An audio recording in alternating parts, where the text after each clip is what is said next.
Oh, hi guys! May gagawin tayo today. But before that, kailangan muna natin magpakain ng bebe. Come here, oh. Pakita ka sa kanila, oh. Ito, okay. Nakaupo ako dito. Ay, umaambon na.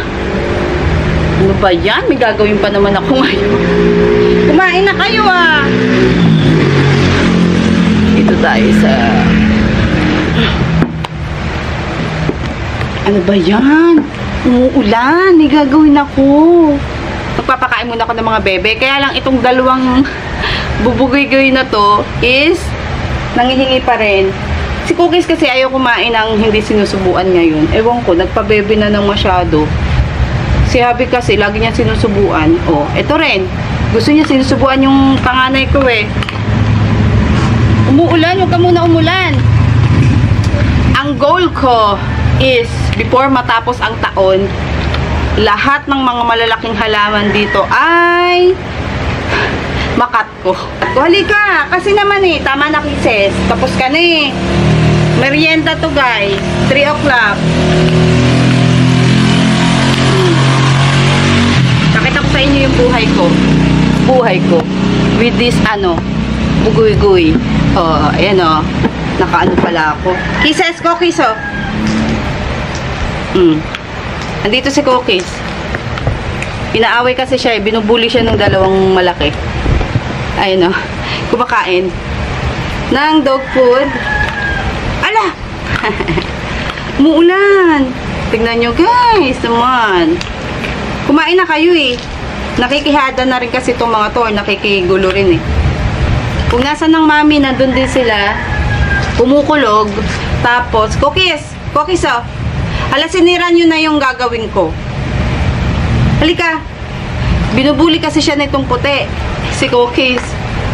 Kasi naman, naaway din niya. Ikaw, naka-3 rounds ka na.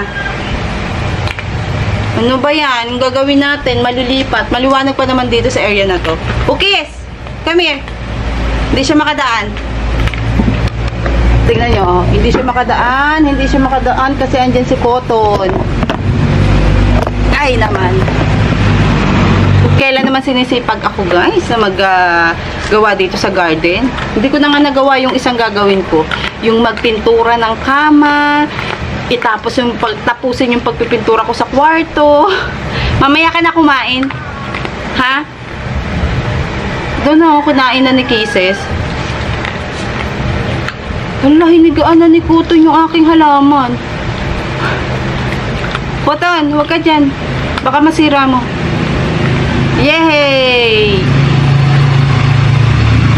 Yung pinapakain ko sa mga dogs ko, kahit adult na yung nila, kahit adult na sila, puppy pa rin. Puppy na dog food, wala na. Ubus na. So, tingnan nyo naman ang weather natin, no? Dito ko na lang kayo itatapat. Tapos, kwentuhan tayo. Dami akong kalat dito, oh. Teka, pakita ko sa inyo yung kalat. Eto guys, simula nung nabili ko, bihira lang siyang lumaki or mabagal siyang lumaki. Si Ring of Fire, na yung variegation niya is nawawala kasi nga nasa tabi lang siya or hindi maaraw dun sa area na pinaglagyan ko sa kanya. So, gagawin ko dito, iriripat ko. And then, eto din, riripat ko, si Radicans. Ayan o, palaki na ng palaki yung dahon niya. Kaya lang, since nakatago rin siya, tingnan nyo naman, tuyot na tuyot yung kanyang dahon, ay yung kanyang lupa. Tapos, papalitan ko rin siya ng lupa ngayon. Wait lang.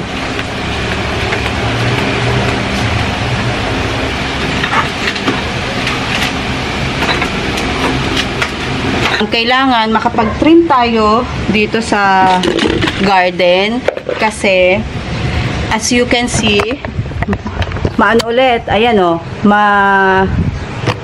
masukal dun sa area na yan. Tignan nyo naman o, lantotay, didiligan ko siya after natin matanim. Ayan, natanggal na. At, tumataas na rin siya. Ayan, bumagsak kasi to.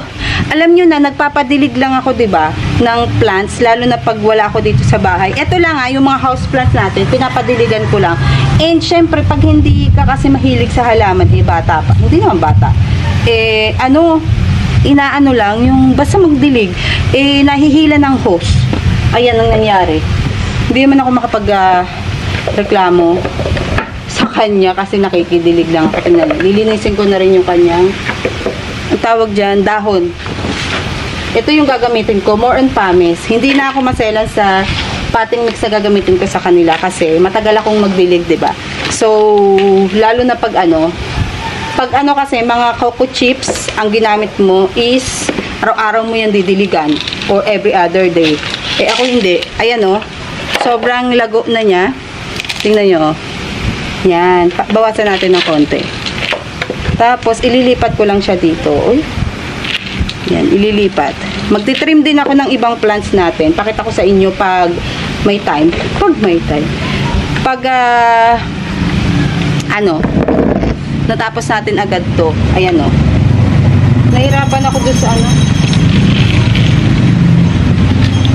Maraming nag-message sa akin about doon sa nanghihingi ng plants. Kasi diba nung nakaraan may binigyan tayo ng plants. Marami ang nagme-message sa akin ng humihingi. Wala naman pong kaso. Kaya lang, ito, real talk. Ako naman is nagbibigay. Libre lang talaga yung plants na binibigay ko. Kaya lang, sana, pakiusap ko na kung manghihingi kayo ng plants is aalagaan nyo. Kasi yung iba na nanghihingi, binibenta niya yung plants na nahingi sa akin. Sobrang ano ko kasi, makalikot ako sa mga marketplace. Syempre, pag wala akong ginagawa, ang sinesearch ko is yung mga plants na gusto ko. Hindi ko siya binibili, pero gusto ko lang makakita ng halaman na for sale. I-update ko kung ano yung yung mga prices ngayon. Kasi 'di ba, mga nakaraang taon ng mamahal ng plants. For example, itong radicans. Yan. Radicans, i-check ko yan sa marketplace. Kung magkano na lang kaya ito ngayon. And makikita ko mura na lang. Eh, may nakikita ko guys, yung plant ko, naka-for sale din doon. Tapos, syempre, kilala ko yung, hindi naman sa kilala, alam ko kung sino yung binigyan ko. Huwag nyo ibenta. Mas matutuwa pa ako pag ayaw nyo na ng plants na ipamigay nyo. Huwag nyo ibibenta kasi binigay ko yun ng libre. Yun kasi yung reason bakit hindi rin ako nagbibigay basta-basta ng plants. Kasi 2 times na akong nagkita na may binigyan ako and then nakita ko, magkaiba to na nakita ko na binibenta yung plants sa marketplace, parang ganyan. Tapos may nagbigay nga ako ng Florida Beauty. Tapos, nung mga time na yon, mahal pa yung Florida Beauty At saka ito Paraiso Verde, ayan o. Yan. Paraiso Verde, may binigyan din ako yan. Kaya lang binibenta nila. Okay lang sana kung kung yung na-propagate na, tapos malaki na. Pwede siguro yun ibenta nyo kasi binigay ko na yun. Wala na akong pakialam kung anong gawin nyo. Kaya lang parang nakaka-hurt na ang daming gustong humingi ng plants tapos aalagaan nila tapos mapupunta lang dun sa mga ibibenta lang din. Wala lang. Na-chika ko lang naman sa inyo. Ayan o. Yan. Tapos lilipat natin to ng pwesto kasi malaki na siya and matagal na to eh. Last year pa yata to. Ay hindi, early this year lang ata to. Mga January siguro to or I think February. Hindi ko na matandaan guys eh. Sobrang makakalimutin ako. Tapos eto, to, ever since, hindi ko siya pinaltan ng potting mix. Itong anong pangalan niya? Ring of Fire. Kaya tingnan nyo, nalulusaw din yung niya. And then, ang potting mix nito, I think, ayan o. Rice hull. Ayan. Pure rice hull. Ang kanyang potting mix. Ayan o. Lilipat ko siya sa my pumice. Ay, pure rice hull nga o. Tignan nyo. Dito ko siya ilalagay sa mas maliit. Tapos, hahaluan ko siya ng potting mix. Kasi mababait naman yung mga yan. Ako lang yata hindi mabait. Charo. Ayan o. Teka ha. Hahaluan natin kasi madali itong matuyo eh. Pati itong rice hull na to guys, pag pure rice hull or kahit na may coco peat dyan, madaling matuyo pag diniligan agad. Kaya kung mapapansin nyo, yung ibang potting mix na ginagamit ko is pang succulents pero mas may vermicast, mas madaming vermicast. And ay meron pa pala ako dong coco peat pero hindi ko nagagamitin kasi hindi naman natin magagamit to lahat eh. Ayan Hindi ako naglalagay ng coco chips. Kasi dito sa area na to, diyan sa ating mga halaman na yan, nilalanggam yung itim na langgam. Hindi naman yung pula. Nilalanggam siya pag madaming coco chips, coco cubes. Pero napansin ko dito sa area na to, doon sa dulo, doon sa mga hoya natin, hindi siya nilalanggam or may langgam, pero bihira, konti lang. Yung mga umaano sa bakod. Ayan. May candidate din ako dito na pupugutin, guys. Nako. Yung ating Paraiso Verde. Aanuhin ko na ulit. Ang haba na, nandun. Kaya masukal dun sa gilid. Kasi yung mga propagation ko before, mother na din. Katulad nito. Inilagay ko lang dito kasi ililipat ko sana. Pwede naman kasi may pole pa akong isa. Tingnan nyo, oh. Ito lang yung dahon na pinropagate ko. Kung napapanood nyo yung mga video natin before, isang dahon, ito na siya. Ang dami na, oh.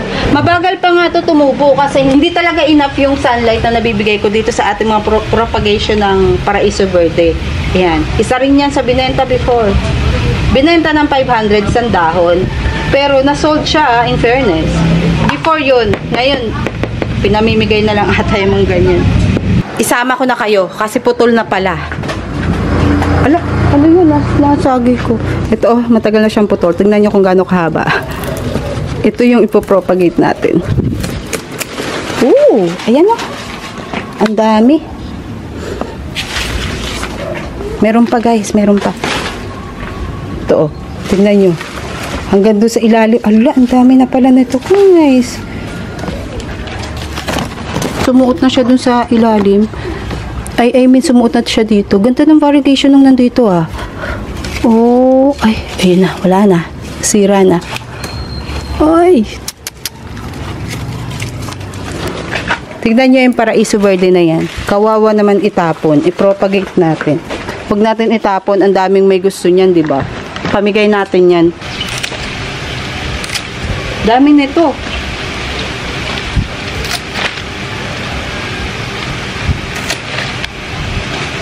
Kahoy na talaga siya. Saan ko naman ito paglalalagay? Pero alam nyo guys, ang goal ko talaga dito sa garden, magkaroon ako ng maraming Florida Beauty.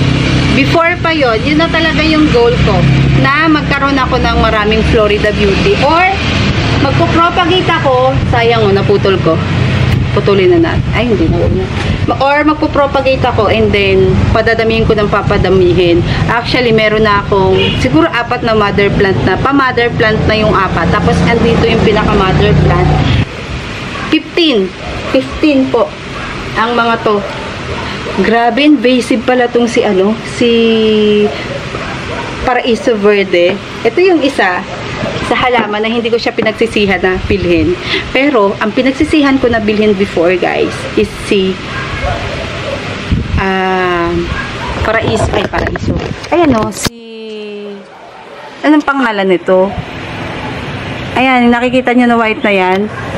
Monstera Borsigiana Albo. Ayan, yan yung pinagsisihan kong bilhin. Kasi dati hindi ako nagsisisi kasi ang ganda niya. Ngayon, kahit na hindi naman maaraw sa area na yan, natutuyo na yung mga part. Etong bagong tubo na yan, nalulusaw. Well, albo kasi, or pag ganyan, yung mga halaman natin, karamihan, nasusunog talaga yung white part. Ayan o. Ganda sa baba. Ilang beses na akong nag-propagate niyan, pero hindi ako makabuhay. Sabi nung iba, ang gawin ko daw is ipatong ko lang yung pinaka-aerial roots sa sa ibabaw ng patlang. Wag ko daw ilubog. Ginawa ko na ilang beses ko na rin na-propagate yan. Hindi ko alam kung bakit hindi ko talaga siya mabuhay-buhay. Gusto niyo putulin ko. Putulin natin. Total, ang pangit tingnan eh. Kasi brown na talaga. O, yan o. Dito, nakailang putol na ako dito. Meron dun sa ilalim. Tingnan nyo. 1. Tapos nung lumaki. Ayan. Tapos, tumaas ulit. Ayan. Nakatatlong putol na ako dyan, guys. Lahat ng naputol ko is hindi siya nag-success.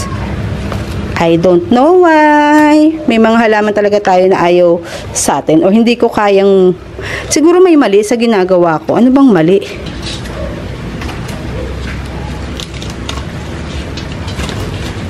Masaya lang ba to? Kasi, ang saya lang sa akin. Yan. Di ba? Kulay brown. 1, 2, 3, 4, 5, 6, 7, 8. Ayan na. 8 yan. Ayoko na nga magbilang. Dati nagbilang ako, namatay lahat. Iriripat na rin natin to. Isa to sa philodendron na gustong gusto ko, na hindi mo makikita sa mga basta-bastang nagtitinda sa garden shop.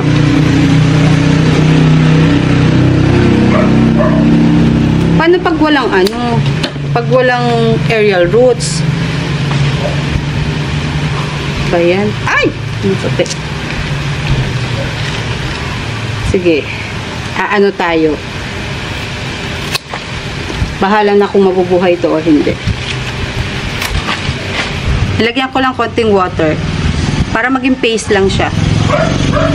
Water lang yan. Lalagay natin ito sa pinutol natin na Monstera. Yan ang goal ko dito sa garden, ang makapag-propagate ako ng mga halaman dito na hindi na siya magaganda kasi nangangapit bahay ba? Kayo ba? 'Di ba yung mga halaman natin nangangapit bahay, pumupunta sa ibang pole, tapos ilalagay mo lang siya sa sugat. Yan. Tapos patuyuin natin ng mga 1 hour. Yung mga natuyo na yan, puti talaga yan. Tapos, ito lang yung green. Yun yung pangit sa mga monstera na to. Ganitong klase.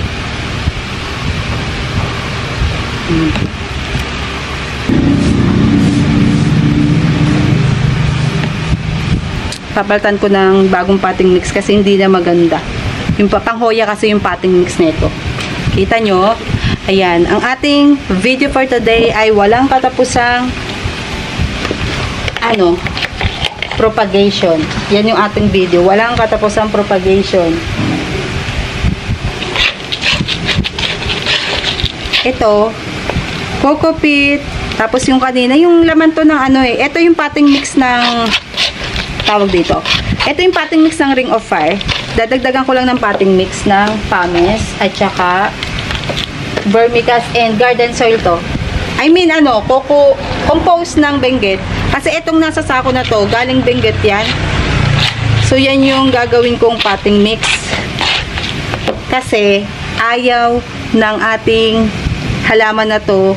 Tingnan nyo, may block. Sana hindi siya bulok. Kasi matigas naman siya. Ang ayaw niya is yung panghoya, yung maraming tree barks.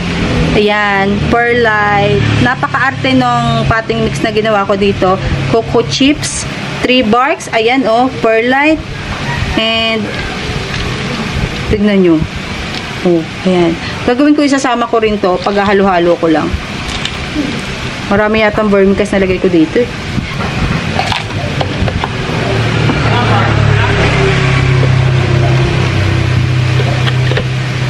Ililipat ko siya sa mas maliit na paso. Baka sakaling lumago siya ng mabilis.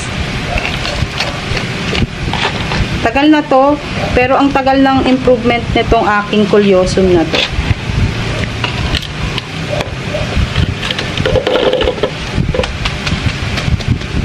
Ayan. Ito na guys yung ating agenda for today. Napakakalat, medyo ginabi na tayo kasi hinintay ko munang mag-dry konti yung ating ito tama ba yung pagkakagawa ko? Nakapatong lang. Doon sa mga experts sa pagpo-propagate nitong ating albo na to, na Borsigiana. Pinatong ko lang literal, pero lalagyan ko siya nung hook na ganyan. Naghahanap ako ng alambre, tapos i-hook ko na lang. Kasi natatanggal. Ugat lang talaga yung inasa ilalim ko. Yung potting mix niyan is iniba ko rin sa potting mix na pinag-propagatean ko before. And, ayan siya. Ay, kisses. Ito pa ayan nakapatong lang siya talaga literal. So, ito yung pinaka-top cut. Naglalaglagan guys kasi ipapatong ko siya sa paso na, na mabigat, sa clay pot para hindi siya magtauban. Ayan na ang ating kalat. Ngayon, tinigilan ko na kasi paggabi na. And, uulan na naman. 'Di ba, Cookies? Yan lang muna ngayon kasi mamamalengke na kami. Nilipat ko na rin muna yung ating well fin kasi at saka ayun kasi naninilaw siya doon sa ilalim. Sa ilalim ko muna nilagay. Yung mga pinropagate ko before, andyan ko lang nilalagay. Tapos dito sa area na to, nilinis ko na to Maano lang siya talaga. Parang lagi siyang basa. Talaga dito ko lang inilagay yung ating langka. So ayun lang muna and see you guys on our next video. Hala, tinataob nila talaga yung propagation ko. Nagagalaw. And update na lang. Hala, inihian pa. Ang ano talaga, pag may mga babies, ayan, iihian din yan kasi inaamoy-amoy. Kisses. Diba? Gagaling. Ayun, i-update ko na lang kayo dito sa mga mangyayari dyan. Sana walang mamatay, pero hindi natin maiiwasan yun. Especially pag mga bata pa. Katulad nito, top cut to, malutong. Tingnan nyo naman tong bulinggit na to. Yan. Malutong to, tapos bata pa yung stem niya. Sana hindi siya mamatay, pero karamihan ng ganun is nasa 40% lang yung nagsasucess pag mga top cut na ano siya sariwa pa or hindi pa siya matured yung kanyang stem. Di katulad nito, ano na siya, kahoy na. Ito kasi napuputol agad Ayun lang. Bye!